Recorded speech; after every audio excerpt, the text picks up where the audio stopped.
राहु की दशा और महादशा आवे तो क्या करें। पिछला एपिसोड में हमने सूर्य ग्रह से लेकर के और शनि ग्रह की दशाओं का विस्तृत रूप से वर्णन कर दिया हूं।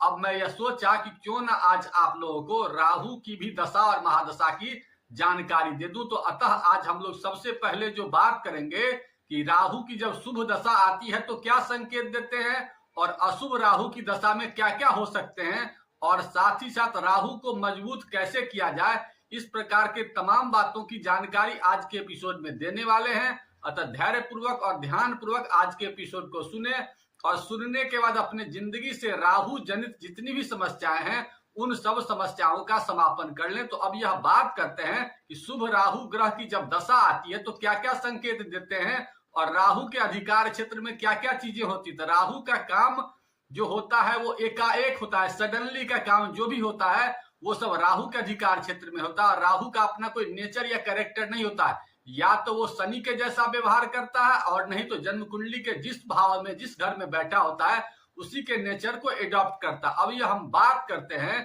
कि शुभ राहु की जब दशा होती है आपके जिंदगी में तो विशेष तौर से आपके जिंदगी में एकाएक कोई शुभ परिणाम देखने को मिलता है। जैसे कि एकाएक कोई घरा हुआ धन मिल जाता है, इसके अलावा लॉटरी सट्टा वगैरह से विशेष धन की प्राप्ति हो सकती है। व्यापार में कुछ ऐसा अपॉर्चुनिटी आपको मिलेगा जो एकाएक आपको विशेष उपलब्धि देगा। ये सब अगर संकेत दिखते हैं तो समझ जाए कि शुभ राहु की दशा आपकी या तो चल रही है, नहीं तो आने वाले दिनों में अगर राहु की दशा आएगी तो आपको शुभता जरूर देगा। अब यह बात करते हैं कि कमजोर राहु जब होते हैं तो क्या क्या संकेत देते हैं।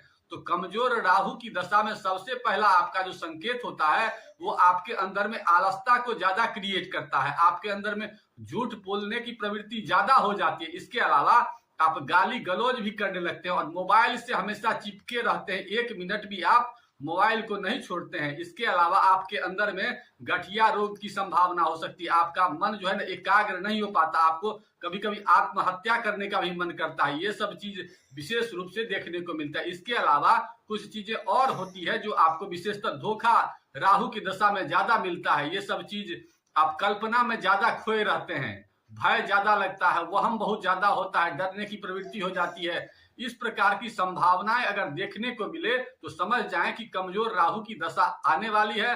अब यह बात करते हैं कि अगर आपके शरीर या आपके जन्म कुंडली में राहु देव कमजोर हैं और उसकी दशा चल रही है या आने वाली है तो हम लोग क्या करें कि उसके शुभ परिणाम मिले। तो सबसे पहले इसके लिए आपको शनि देव को प्रसन्न करना होगा, क्योंकि राहु के जो संकेत होते हैं या राहु के जो नेचर होते हैं वो शनि देव के जैसा ही होता है। या तो जन्म कुंडली के जिस भाव में बैठते हैं वैसे नेचर को अडॉप्ट करते हैं, नहीं तो शनि के नेचर को अडॉप्ट करते हैं। तो अब यह बात करते हैं कि क्या क्या हम लोगों को राहु को प्रसन्न करने के लिए करना चाहिए। तो सबसे पहले आलसता का त्याग करने का प्रयास करना चाहिए, रेडिएशन को दूर रखने का प्रयास करना चाहिए और स्वच्छता पर विशेष ध्यान देना चाहिए। इसका विशेष रूप से ख्याल करना है। अब मोबाइल का प्रयोग तो करना ही होगा, उसके बिना तो कोई आदमी आजकल काम ही नहीं कर सकता है। तो रात को जब आप सोते हैं तो उस वक्त में मोबाइल को कम से कम अपने शरीर से दूर हटा करके रखने का प्रयास कीजिए, इसका विशेष ख्याल करिए।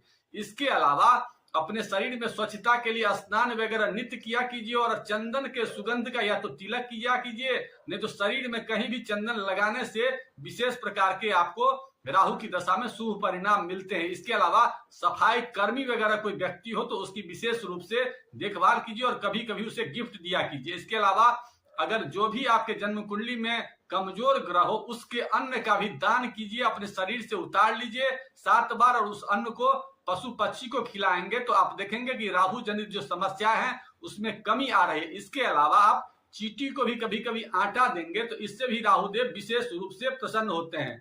इसके अलावा आप 2-3 उपाय और कर सकते हैं कि गौमूत्र का अपने घर में कभी कभी छिड़काव कर दिया कीजिए, इससे भी राहुदेव विशेष रूप से प्रसन्न होते हैं। इसके अलावा आप स्नान के पानी में भी गौमूत्र रख के स्नान करेंगे तो इससे भी विशेष रूप से प्रसन्न होंगे। अगर बहुत ज्यादा आपका राहु खराब हो तो ऐसे पोजीशन में अगर शारीरिक व्याधि भी हो तो आप थोड़ा सा गंगा जल में गौमूत्र को मिला करके थोड़ा सा अगर आप शरीर में पिएंगे भी तो आप महसूस करेंगे कि राहु जनित समस्याएं बहुत हद तक कम हो रही है। इसके अलावा अब हम कुछ विशेष उपाय बता देते हैं, उसके लिए उपाय को लिख लीजिए। सबसे पहले आपको एक चंदन की लकड़ी का इंतजाम करना है। चंदन की लकड़ी अगर नहीं मिले तो ऐसे में दुर्वा घास आप ले लेंगे और दुर्वा घास को आप ले करके शनिवार की संध्या को आप शाम में पश्चिम मुख होकर के बैठ जाएंगे सूर्यास्त के बाद और भगवान शिव का ध्यान करेंगे या उनकी तस्वीर को रखेंगे और रखने के बाद अपने हाथ में चंदन की लकड़ी को और एक संभव हो तो काला रंग का सूती कपड़ा या नीला रंग का सूती कपड़ा रख लीजिए या धागा रख लीजिए और दुर्वा घास अगर हो तो उसको भी रख लीजिए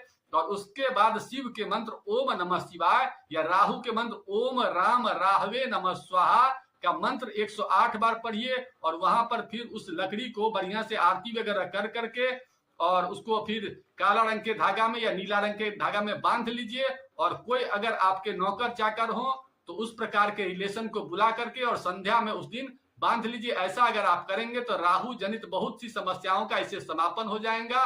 इसी के साथ आज के एपिसोड को यहीं समाप्त करते हैं। अगर किसी प्रकार की आप लोगों को पोस्ट में शिकायत लगी तो उसे कमेंट बॉक्स में लिखिए, मैं उस शिकायत को दूर करने की कोशिश करूंगा। अगर अच्छा लगा तो लाइक करिए।